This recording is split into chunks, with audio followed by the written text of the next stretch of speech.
Morning to you all this morning. Welcome once again to Corporate Ethics with Mr. Ideation Ayodele Adebayo. I'm glad to come across your path today.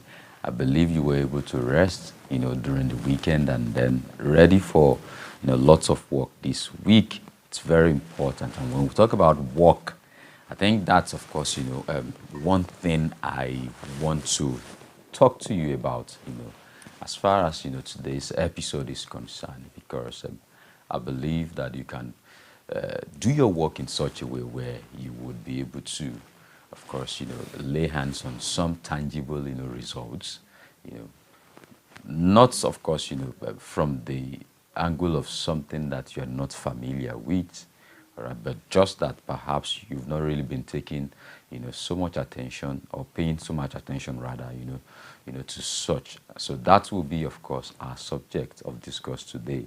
But before we go there, you know what we do on this program. We make, the rules of work, relatable to everyone, all right, so that you could understand, how it's, of course, concerns you and what you need to do in order for you to be able to achieve productivity and profitability at the workplace. That's what we do on Corporate Ethics here from Immaculate Television. And it's going to be a great time once again today. But before we go into our subject today, let's go on this short break. Once we're back, then we'll hit the ground running. Please stay tuned.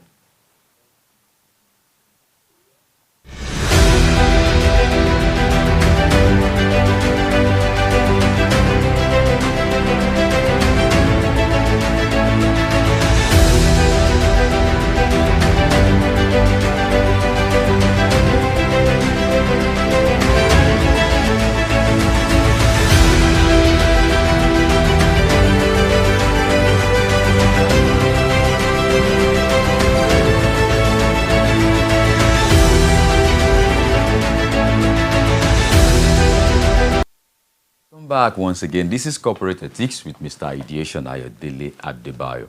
Right. So today we're looking into the power of ideas at work. The power of ideas at work. It is very important for us to understand that, when it comes to what we celebrate, across the globe today in the world, you need to understand that, is as a result of the work that people put in place that makes us to celebrate lots of things today. So when we talk about different kinds of course change, trends, when we talk about different kinds of innovation, when we talk about change in what's it called, technological transformations and all the likes. Now they are all, of course, as a result of some forms of work that some kinds of people, persons, have been doing, from time to time, from years to years, from generation to generation. So the accumulation of works, over time, right, is what determines the level of advancement that we will have in the in the world today, and which, of course, I believe has been so much responsible for some of the things that we see today, that we celebrate, that we love to interact with, as far as our daily living is concerned. So that is to tell you that work is very powerful, and we need to pay attention to, of course, what we do, or our own role, our own quota within work, which is very, very key. Now, when you look into the world of work, I believe that the world of work is stratified in two places. So there's a smart work, and of course there is also a term called hard work, so to say. But one thing is this: even though some people, when they mention hard work, they tend to, of course, streamline it, around the labor, the tedious labor that you put into work, or into what you have to do. But on the other way around, it might actually not really mean that. All right. So generic speaking, it could mean, of course, you being diligent, as far as even your smart work also is concerned. But today I want to look into the aspect of the smart work that I believe that is solely responsible for over 98% of the success that we'll have today on the global scene.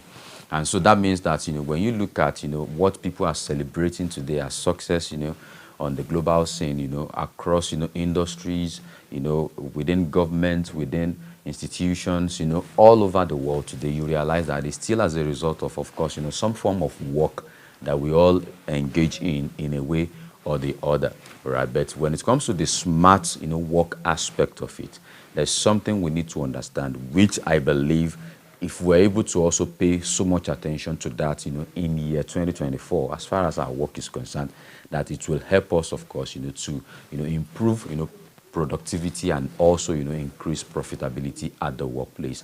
And that's, of course, the power of ideas. It is important for us to understand that, the starting point, as I believe, when it comes to smart work, is, of course, idea.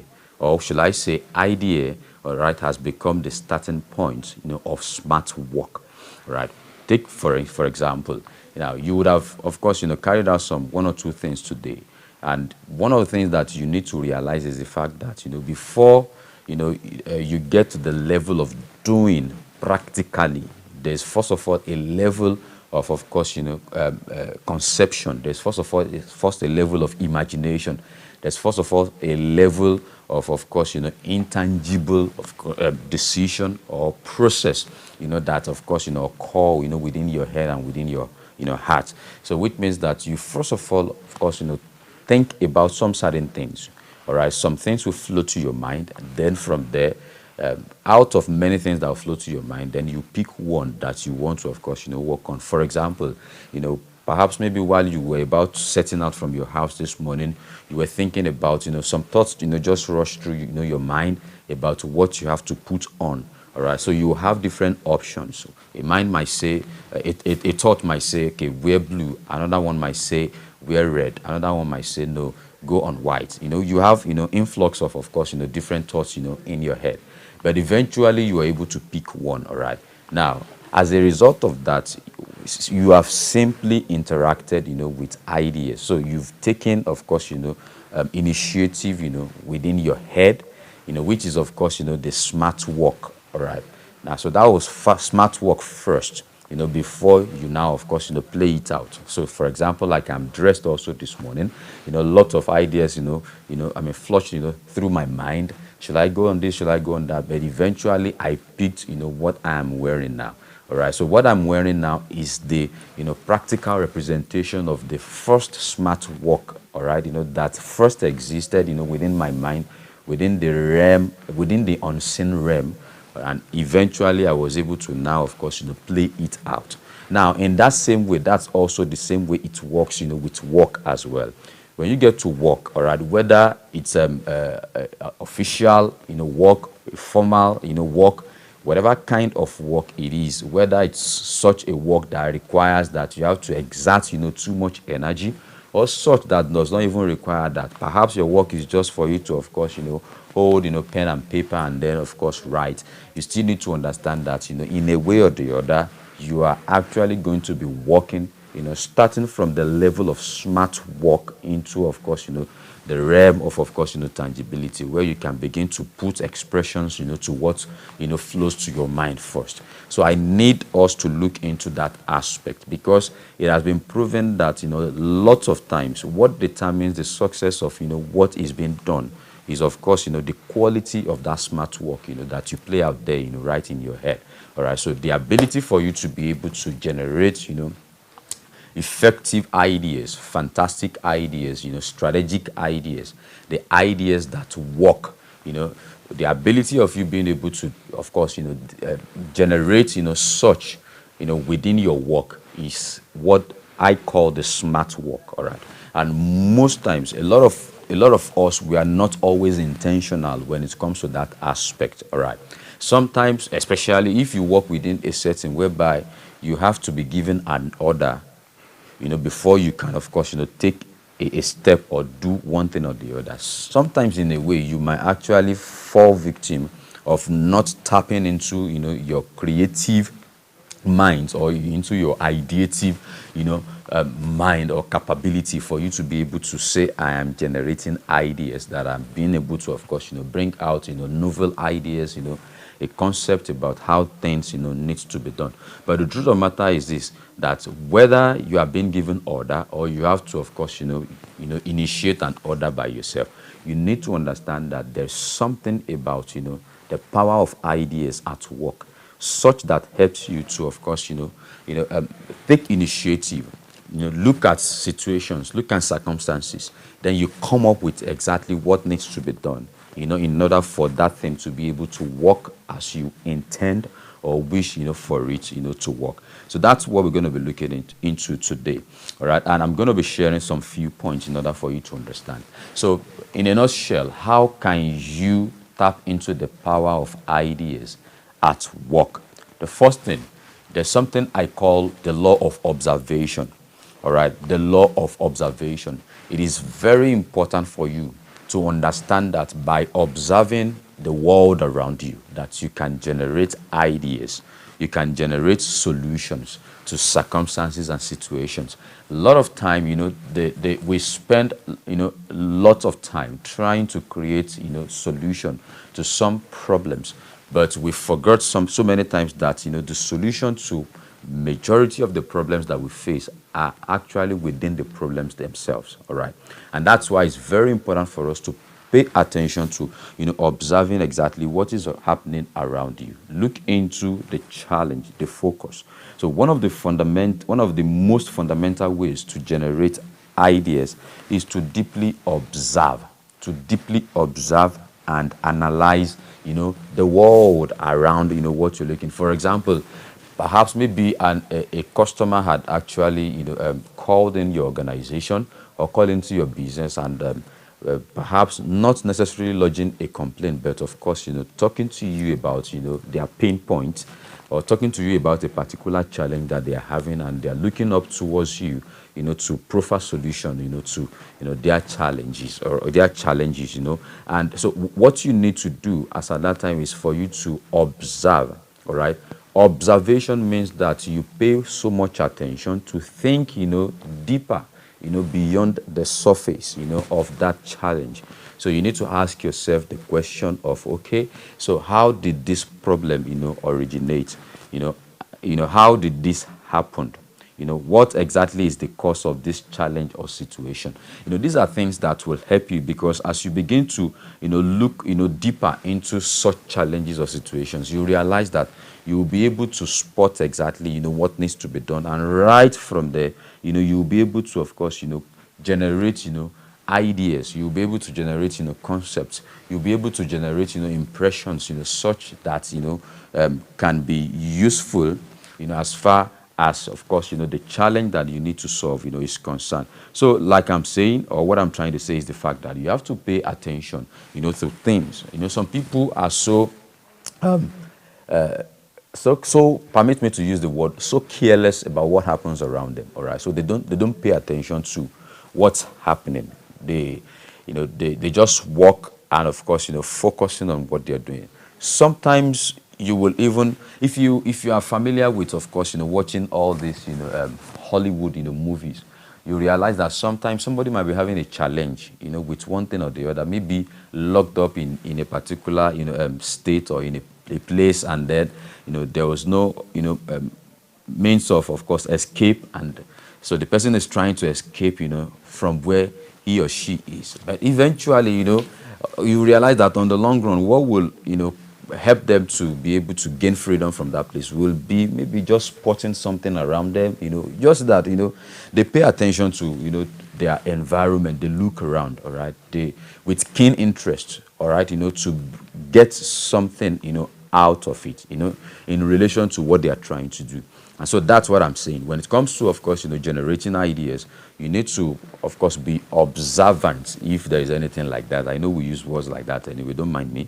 All right. So you need to, of course, pay attention, to observe, to look critically, to analyze, to look beyond, what you see, to look deeper, to think deeper, to connect, things. By attentively watching, you can identify gaps and conceptualize solutions that will address unmet demands at work, which is very important. All right. So the second thing you can do, that could help or enhance your power of idea, generation, at the workplace or in your business, is for you to engage in active, brainstorming. It is a very fantastic, exercise that you should, be part of. Brainstorming is a powerful technique, that unlocks, creativity. So it is just, a form whereby you are able to gather a diverse, group of individuals, all right, to encourage, free thinking, and that's very powerful.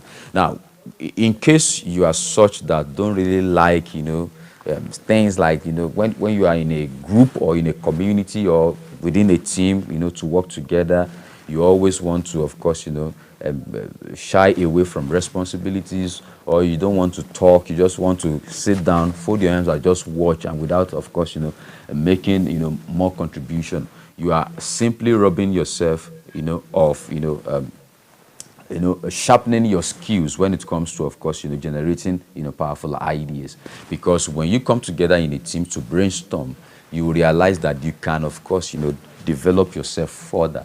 Is by, of course, leveraging on other people's, thoughts, all right, sharing your own thoughts as well, and at the same time, defining and redefining, of course, concepts, ideas, thoughts, and of course, think, in a particular, identified, direction, which is very, very key. So allow yourself to think without limitations or judgments. And that's one of the things that, so if you want to improve your idea generation technique, through brainstorming, now one of the things you must do in that, brainstorming session is for you to ensure that, you're not going to be judgmental over any form of idea, that is being generated. If you want to use that, you may want to do that, for example, if you are, let's say, a boss in an organization, if you are a supervisor, a team leader, you might want to call your team, members together to brainstorm on a particular thing. If you really want, of course, to enjoy their best, one of the things you need to do is for you to ensure that you are not capitalizing on, of course, being so judgmental, within that session. So you have to pay attention to, of course, allowing everybody to flow, according to their capacity, but only that there must be, of course, a guiding principle or a specific focus as far as, your brainstorming session is concerned. All right, the third one is this, because it's closely related to brainstorming, is embracing cross-domain thinking. Embracing cross-domain thinking. Now, when you bring people together, one of the things you need to understand is that, people do not share the same, ideological beliefs, perspectives, opinions, and all the likes, all right? If you have 10 people in a group, that means that you have 10 different opinions, you have 10 different belief systems, you have 10 different ideologies, you have 10 different, belief, so to say, on ground. And you need to understand that you can tap, into the power of those, differences, when it comes to, of course, generating ideas. And that's why I said, so which means that you could, and in that same way also, you could have people, let's say, for example, you want to, smart people understands this. When they want to come up with, of course, some kind of, product, so they call people from, of course, mechanical engineering, industry, people from, of course, what's it called? Let's say from advertising, people from, all manner, public speaking, different persons, just put all of them together. You want to generate an idea. For example, maybe you are actually creating a product, but maybe you are creating a product around, maybe edible product or something, but you are bringing all of these people together. So you realize that normally you will want to think that I should call together people within, food processing, industry, but eventually you are calling, people from different domain, different industries, together. That's what we call cross-industry or cross-domain thinking, all right? But you will be shocked, you will be surprised at the end of the day that such session is where you get the best of the ideas, generated, because you're going to be leveraging on different persons, perspectives, different, experiences, and different realities, and then putting them together in order for you to be able to, generate, what, you need to generate as far as your, work is concerned. And the last one I want to talk about, yes, the last one. Okay, is engaging in collaborative discussion, which is also, a little, part, of that as well. You need to understand collaboration is the new competition. All right. Maybe I should say that again. Collaboration is the new competition. Now, how much you are able to collaborate with people will help you a lot in a time like this. So you need to understand that. No, when we collaborate, we unleash lots of opportunities. Now, engaging in collaborative discussions and debates, stimulating ideas often emerge from engaging discussions, like I wrote down in my notes, and debates. Seek differing perspectives and opinion by respectfully challenging and building upon each other's thoughts. Ideas can evolve into concepts that encompass a wider range of possibilities. All right. So it's just all about you, respecting, of course, different person's opinion and perspectives, and then, of course, collaboratively working together to ensure, that you find a point of alignment, finding an equilibrium point where you can, of course, meet and agree, and then especially towards the direction of your work. It is very, very important. And while I round up, let me share with you three things you have to, of course, also, three conditions you must, look out for. Look out for encouraging solitude, and reflection, which is very, very important. All right. You have to schedule regular periods of solitude and reflections, to allow for introspections and allow deep thinking. A lot of people, you you are too, permit me to say, you are too loud, you are too engaging, you are too, you don't create time for yourself to sit down, to think, to reflect. And that's one thing. And a wise man once actually said this, that the quality of your out of the job thinking will determine the quality, of, your in-job, productivity. So which means that the quality of time you are able to spend outside your job, outside your work, outside the office hours, outside, your business time, to sit down and think, not worry. A lot of people worry. They sit down to worry, worrying, thinking about the loan you have just, of course, taken in your business, how you will return, the loan, thinking about, of course, the fact that, the economy is harsh, thinking about, the buying power of people, worrying about the buying power of people and all the likes. That's what a lot of people do. But that's not what I'm saying you should do. Taking time to sit down and think, just think deeply about your work. Think deeply about how can we do better? How can we serve our customers better? How can we make more money? Even though the economy is harsh, but how can we still make more money? People still go out, despite harsh economy, to still watch movies. And to the extent where one person is, of course, grossing, over 1 billion, naira. That tells you that money is actually available. All right. So it's just, for you to sit down and now think. And it's when you create that time of solitude that you could, of course, come up with fantastic ideas that can help you. So you need to create that, for yourself this year, that you will have, solitude time to think about what you're doing, to come up with ideas, to become creative. And all of this will help you. Okay. I think, finally, try as much as possible to engage, to seek inspiration from nature. Now, let me ask you, when was the last time you went to the beach? When was the last time you take out time to go into a garden?